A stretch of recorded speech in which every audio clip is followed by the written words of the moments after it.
नमस्कार, आप देख रहे हैं न्यूज 18। मैं हूं आपके साथ मेनका चौधरी और इस बुलेटिन में रफ्तार के साथ अभी तक की सभी खबरों पर डालेंगे नजर। यूपी की कैबिनेट बैठक के बाद प्रवक्ता सिद्धार्थनाथ सिंह की प्रेस कॉन्फ्रेंस, कहा 36,230 करोड़ की लागत से बनेगा एक्सप्रेसवे। कैबिनेट मीटिंग में लिए गए कई अहम फैसले, गंगा एक्सप्रेस को लेकर मंजूरी, 6 लेन का बनेगा गंगा एक्सप्रेसवे।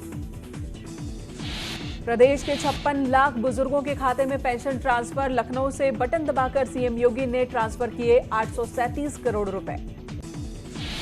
सीएम योगी ने कहा, इन लोगों को अभी तक पेंशन नहीं मिलती थी, लेकिन हर गरीब और बेसहारा को मदद हमारा लक्ष्य।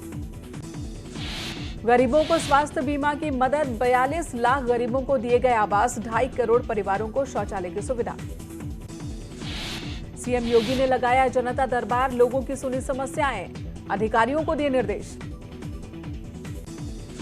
लखनऊ में एसपी की जनवादी जनक्रांति यात्रा का समापन, कार्यकर्ताओं को अखिलेश यादव ने किया संबोधित, कहा 2022 में यूपी से होगा बीजेपी का सफाया। लंबे समय बाद मंच पर नजर आए मुलायम सिंह यादव, कार्यकर्ताओं को दिया जीत का मंत्र, कहा सरकार बनाने के लिए ऐसे ही जोश की जरूरत। बाहुबली एमएलए विजय मिश्रा पर एक और केस दर्ज, विजय मिश्रा समेत 7 जालसाजी का केस, विधायक की 2 बेटियों पर भी आरोप। डीजल और पेट्रोल के बढ़ते दामों पर एसपी प्रवक्ता अनुराग भदौरिया ने अनोखे तरीके से विरोध किया, कई घंटे लखनऊ की सड़कों पर तांगा चलाया। यूपी में 25,000 सिपाहियों की भर्ती की तैयारी, डीजीपी मुख्यालय ने पुलिस भर्ती बोर्ड को भेजा प्रस्ताव, 30,000 से ज्यादा सिपाहियों के पद खाली। कोविड से बेसहारा बच्चों के बाद बेसहारा महिलाओं को सहारा देने की तैयारी, योगी सरकार ऐसी महिलाओं को बनाएगी आत्मनिर्भर, कौशल विकास की दी जाएगी ट्रेनिंग। नोएडा ट्विन टावर प्रकरण पर सीएम योगी बेहद सख्त, जांच के लिए एसआईटी गठित करने के निर्देश, 2004 से 17 तक मामले से जुड़े अधिकारियों की तय होगी जवाबदेही। नोएडा के सुपरटेक ट्विन टावर मामले में पहली कार्रवाई, अनियमितता के लिए तत्कालीन planning manager Mukesh Goyal suspend, इस वक्त जीआईडीए के प्रबंधक है मुकेश गोयल। इलाहाबाद हाईकोर्ट ने सरकार को दिया गाय को राष्ट्रीय पशु का दर्जा देने का सुझाव, कहा गाय के कल्याण से ही होगा देश का कल्याण, साधु संतों ने किया स्वागत। नरेंद्र गिरी ने हाईकोर्ट के गाय को राष्ट्रीय पशु घोषित करने के सुझाव का समर्थन किया, कहा अखाड़ा परिषद ने पहले से ही उठाई है मांग। यूपी में गाय पर सियासी संग्राम तेज, समाजवादी पार्टी ने कहा बीजेपी शासन में गाय का अपमान, कांग्रेस ने कहा गोवध पर अलग अलग मानक क्यों, बीजेपी ने फैसले का स्वागत किया। मदरसों को लेकर हाईकोर्ट ने सरकार से पूछे सवाल, क्या राज्य मदरसों को फंड कर सकती है, क्या मदरसों में लड़कियों की एंट्री है, 6 अक्टूबर तक सरकार से मांगा जवाब। राज्यपाल आनंदीबेन पटेल इटावा पहुंची, लायन सफारी बैटरी कार से लायन सफारी का मुआयना किया, राज्यपाल ने गेस्ट हाउस में पौधारोपण भी किया। ओवैसी के यूपी दौरे को लेकर जारी पोस्टर विवाद, एआईएमआईएम ने पोस्टर में अयोध्या की जगह फैजाबाद लिखा, सरकार बदल चुकी है जिले का नाम। तालिबान समर्थकों को अभिनेता नसीरुद्दीन शाह की फटकार, कहा तालिबान की जीत पर भारत में जश्न मनाना खतरनाक, तालिबान को समर्थन का मतलब है पुरानी बर्बरता के साथ रहना। जगत गुरु परमहंस आचार्य ने कहा हिंदुस्तान की धरती पर तालिबान का समर्थन होता है तो होता है दुख। जगत गुरु राम दिनेशाचार्य ने नसीरुद्दीन शाह के बयान का समर्थन किया, जगत गुरु राम दिनेशाचार्य ने कहा तालिबान के कब्जे पर खुशी मनाना दानवता को आगे बढ़ाने जैसा। नसीरुद्दीन शाह के बयान पर मंत्री मोहसिन रजा का भी पलटवार, तालिबान का अफगानिस्तान में दोबारा हुकूमत पा लेना वाकई चिंता का विषय। कानपुर में न्यूज 18 की खबर का असर, वतन वापसी की लिस्ट में हिना का नाम शामिल, अफगानिस्तान में फंसी है कानपुर की बेटी Hina. Big boss winner Siddharth Shukla का निधन, मुंबई के कूपर अस्पताल ने पुष्टि की, 40 साल के सिद्धार्थ शुक्ला का निधन हार्ट अटैक की वजह से। उत्तर प्रदेश के प्रयागराज के रहने वाले थे सिद्धार्थ शुक्ला, निधन पर कई सितारों ने जताया दुख। गौतम बुद्ध नगर के डीएम सुहास एलवाई ने टोक्यो पैरालंपिक में जीत के साथ शुरुआत की, सुहास ने जर्मनी के खिलाड़ी जेन निकलस को हराया, पैरालंपिक बैडमिंटन में सुहास एलवाई की दुनिया में 3री रैंक है। कानपुर में बिकरू कांड की न्यायिक जांच रिपोर्ट में कई पुलिस अधिकारी दोषी पाए गए, तत्कालीन डीआईजी अनंत देव तिवारी और 10 सर्किल ऑफिसर की भूमिका संदिग्ध, अधिकारियों के खिलाफ कार्रवाई की सिफारिश। 3 साल पुराने ट्रिपल मर्डर केस में कासगंज पुलिस का खुलासा, शख्स ने ग्रेटर नोएडा में हत्या कर पत्नी 2 बच्चों को दफनाया, बाद में कासगंज में दोस्त को उतारा मौत के घाट, आरोपी की निशानदेही पर मिले तीनों शव। इटावा में मोबाइल टावर के अंदर एक युवक की ईंट से कुचलकर हत्या की वारदात से इलाके में सनसनी, पुलिस कर रही जांच। फतेहपुर में असोथर के रामगंगा नहर में युवक का शव मिलने के बाद हड़कंप मच गया। पुलिस ने हत्या कर शव फेंके जाने की आशंका जताई। शाहजहांपुर में नल पर पानी भरने को लेकर विवाद, एक महिला की लाठियों से पीट कर हत्या, पुलिस ने 3 आरोपियों को गिरफ्तार किया।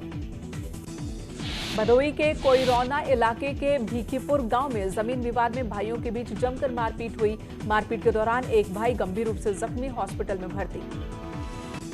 गोरखपुर में रेलवे स्टेशन के पास के एक होटल में संदिग्ध हालत में रोडवेज कर्मचारी का शव मिला। पुलिस आत्महत्या किए जाने का अंदेशा जता रही। लखनऊ में देर रात युवती पर चाकू से हमला, स्कूटी लूट के विरोध पर बदमाशों ने मारा चाकू। पुलिस ने घायल युवती को अस्पताल में भर्ती कराया। ललितपुर में युवक ने फांसी लगाकर आत्महत्या की, पेड़ पर लटकता मिला शव, पुलिस कर रही जांच। बुलंदशहर के खुर्जानगर कोतवाली क्षेत्र में मामूली विवाद को लेकर दबंगों ने महिला को सरेराह दौड़ाकर पीटा। पिटाई का वीडियो सोशल मीडिया पर वायरल हुआ। सहारनपुर में दबंगों ने विवाद के बाद सहगल नर्सिंग होम में की तोड़फोड़, महिला डॉक्टर के साथ गाली गलौज भी की, सीसीटीवी में कैद पूरी वारदात। आगरा के शाहगंज इलाके में बच्चों के विवाद को लेकर 2 पक्षों में जमकर पथराव का वीडियो वायरल हुआ। औरैया के एरवा कोयली गांव में जमीन विवाद को लेकर 2 पक्षों में पथराव, सूचना पर पुलिस पहुंची, 4 लोगों को हिरासत में लिया। बांदा में बंदौसा इलाके के पौहाड़ गांव में जमीन विवाद को लेकर 2 पक्ष आपस में भिड़ गए, मारपीट में 3 लोग जख्मी हुए। लखनऊ के जल संस्थान के कर्मचारी के फोन न उठने पर मारपीट, इलेक्ट्रिशियन कर्मचारी को फोन न उठने पर जलकल विभाग के जेई ने पीटने का आरोप लगाया। कासगंज के अमापुर कोतवाली के बरसौंडा गांव में चल रही अवैध हथियार फैक्ट्री का पुलिस ने किया खुलासा, एक तस्कर गिरफ्तार। चित्रकूट के शहर कोतवाली इलाके के एक गांव में विधवा महिला से रेप की कोशिश का मामला सामने आया। आरोपी ने असफल होने पर महिला को गंभीर रूप से घायल किया था। शाहजहांपुर में पुलिस ने छापेमारी कर करीब 1 करोड़ 20 लाख रुपए की अफीम जब्त की। इस मामले में एक आरोपी भी गिरफ्तार, उसके पास से 50,000 रुपए बरामद। बरेली के फतेहगंज पश्चिमी थाना पुलिस ने 1.25 करोड़ रुपए के स्मैक के साथ 5 तस्करों को गिरफ्तार किया। पकड़े गए तस्करों में 2 महिलाएं भी शामिल। अमरोहा में रिटायर्ड टीचर के घर से लाइसेंस से बंदूक और जेवरात समेत लाखों की चोरी, पुलिस कर रही जांच। मेरठ में एसएसपी मेरठ प्रभाकर चौधरी ने अपने ही थाने में इंस्पेक्टर के खिलाफ रिश्वत मामले में मुकदमा दर्ज किया, आरोपी इंस्पेक्टर फरार। चित्रकूट में एआरटीओ और सब एसआई के घर का ताला तोड़कर चोरों ने लाखों रुपए चोरी किए। पुलिस ने मौके पर पहुंचकर जांच की शुरुआत की। मथुरा पुलिस ने 2 वाहन चोरों को पकड़ा। पकड़े गए चोरों के पास से चोरी के 4 मोटरसाइकिल और एक देसी बंदूक बरामद। बरेली में देर शाम 2 मंजिला इमारत गिरने से दर्दनाक हादसा, 2 मजदूरों की मौत, 3 की हालत गंभीर। मथुरा में 8 महीने पहले गायब महिला सिपाही वृंदावन से मिली, पुलिस के पूछताछ करने पर भड़की महिला सिपाही ने सड़क पर काटा हंगामा, पुलिस कर्मियों ने कराया शांत। सिद्धार्थनगर जिले में बाढ़ का कहर, नदियों का बढ़ा जलस्तर, बाण गंगा को छोड़कर बाकी सभी नदियां खतरे के निशान से ऊपर। हापुड़ में पहाड़ों पर हो रही लगातार तेज बारिश ने मैदानी इलाकों में रहने वालों की मुश्किलें बढ़ा दी हैं। 10 से 15 गांव इस वक्त परेशान। मसूरी गोलीकांड के शहीदों को सीएम धामी ने श्रद्धांजलि दी। केंद्रीय राज्य मंत्री अजय भट्ट भी रहे मौजूद। मसूरी गोलीकांड की आज 27वीं बरसी। पूर्व सीएम तीरथ सिंह ने सीएम धामी की तारीफ की, कहा मोदी सरकार के एजेंडे को आगे बढ़ा रहे हैं धामी। 2022 में फिर से बीजेपी सरकार बनने का दावा किया।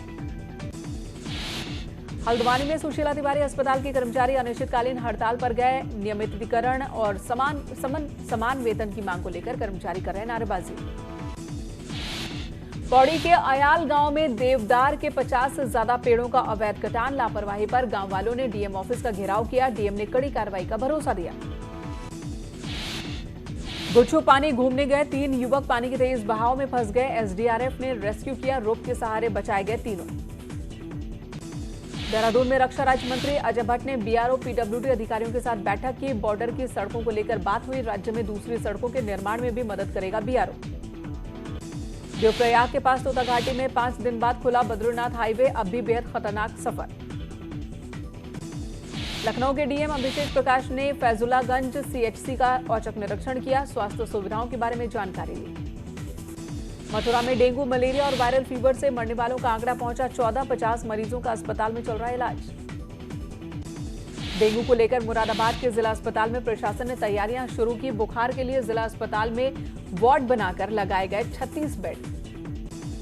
फिरोजाबाद में डेंगू से हुई मौतों के बाद स्वास्थ्य विभाग की टीम के साथ जिलाधिकारी ने झलकारी बाई मोहल्ले के घर जाकर मरीजों का हाल जाना, घर में साफ सफाई के आदेश दिए। औरैया कोतवाली क्षेत्र के सुंदरीपुर गांव के कई लोग जुकाम, बुखार और वायरल बुखार की चपेट में। सूचना पर पहुंची मेडिकल टीम। अमेठी में समाजवादी पार्टी के बढ़ते रसोई गैस दाम और महंगाई को लेकर प्रदर्शन किया। सरकार पर लगाया जनविरोधी नीतियां अपनाने का आरोप। गोरखपुर में गोरखनाथ थाना इलाके में तेज रफ्तार कार ओवरब्रिज की रेलिंग से टकराकर रेलवे ट्रैक पर लटकी, जिसकी वजह से कई ट्रेनें प्रभावित हुई। भदोही में फर्जी प्रमाण पत्र और गैर जनपद से फेक ट्रांसफर पर नौकरी करने वाले 6 शिक्षक बर्खास्त। जिला बेसिक शिक्षा अधिकारी ने सभी शिक्षकों के वेतन के आकलन के निर्देश दिए। अमरोहा के जंगल में दिखाई दिया बाघ। बाघ की दहाड़ से लोगों की उस पर नजर पड़ी, वीडियो वायरल हुआ। पीलीभीत में तेंदुए का आतंक। तेंदुआ लगातार घरेलू जानवरों को बना रहा शिकार। पीलीभीत के पास झाड़ियों में चीतल फंस गया, जिसके बाद रेंजर अयूब ने अपनी टीम के साथ चीतल का रेस्क्यू किया। उर्वशी रौतेला ने रेड गाउन पहनकर रेगिस्तान में वॉक कर कहर ढाया। फैंस ने कहा अप्सरा आली। रश्मिका मंदाना ने सेक्वेन पैंट और टॉप पहनकर शेयर की black and white photo. Preity Zinta ने शेयर किया sports thriller no means no का पोस्टर। जलेबी बेबी सॉन्ग पर मल्लिका शेरावत की स्टाइलिश वॉक वायरल हुई, फैंस कर रहे पसंद। गदर 2 को लेकर तैयारियां जोरों पर। डायरेक्टर अनिल शर्मा से मिली अमीषा पटेल। अरिजीत सिंह 5 साल बाद यूएई में करने जा रहे हैं स्टेज शो, बोले अद्भुत, बहुत उत्सव। अमीषा पटेल को याद आए करीना के पापा प्रियंका चोपड़ा की वेडिंग फोटो शेयर कर कहा मिसिंग यू रणधीर जी। करण जौहर ने शेयर किया शनाया कपूर का पहला विज्ञापन, यूजर्स ने कहा नेपोटिज्म। कृति सेनन ने कू पर खोला खाता, 7 दिन में ही फॉलोअर्स की संख्या 20,000 के पार। स्वरा भास्कर के साथ सोनम कपूर और नोरा फतेही ने दी की पार्टी, फैंस ने दिए रिएक्शन। दिलीप कुमार की पत्नी और एक्ट्रेस सायरा बानो की सेहत बिगड़ी, आईसीयू में शिफ्ट। संभल से